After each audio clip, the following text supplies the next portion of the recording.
Hi there, and welcome back. This should be the last of this segment. Has been the longest of them all so far.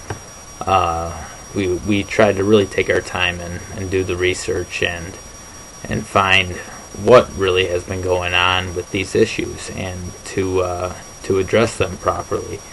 And I'm going to look at a couple more issues here that I didn't discuss. I know these all have to do with President Obama, and some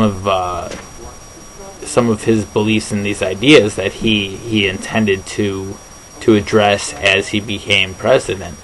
And being a year and a half into the election and not seeing these things that he supposedly has said he was going to do becomes frustrating to us as the people when we voted him in there because we thought he was going to make these changes and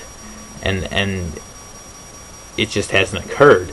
I know one of the things he said that he kind of was looking to do was to aim to reduce the nation's demand for electricity by 15% by 2020, and also require that 10% of the nation's energy comes from renewable sources by 2013.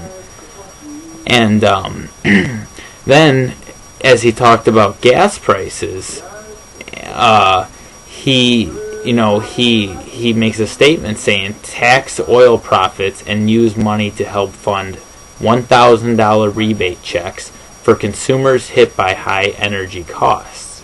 So it's almost like he basically contradicts himself in a matter of the same article, because one of his issues is that he's going to reduce the nation's demand for electricity, but yet he's kind of rewarding the people who do use more electricity by giving them rebate checks.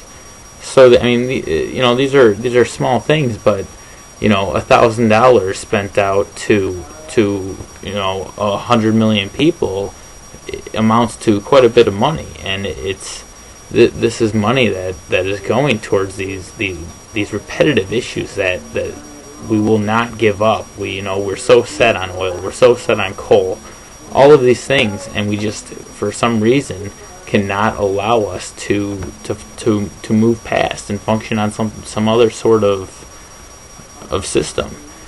I kind of said and discussed how Obama seems to be falling into a lot of the beliefs and ways of Republicans. Obama was elected with the intent or the belief of the people that he was very liberalist and looking for change, and he was complete opposite of the Republicans. But yet it seems he's making these agreements and sacrifices, and which I agree. In politics there always are sacrifices that have to be made, but he's allowing so many things to happen that the Republicans want. And a lot of these things have to do with not only John McCain, but it's other Republicans as well. And it goes down the line, like Senator John Cornyn, Republican of Texas, and Senator McConnell.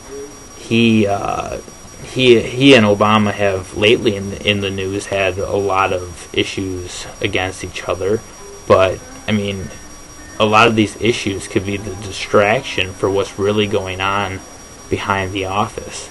And we're watching this thinking that these two are fighting back and forth. This guy's the bad guy, Obama's the good guy, and everything's going to turn out all right. But they forge things into bills, and they hide them. They make them so elaborate that going through an entire bill would take forever. That it's things get passed through that really shouldn't.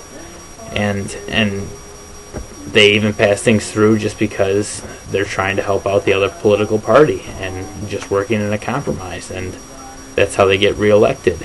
And everything seems to fall into that same realm of reelection, making sure our corporations are doing well, and just kind of throwing all the people's beliefs aside and following in a way to better corporate world, I guess. I mean, it's not just America; it's everywhere.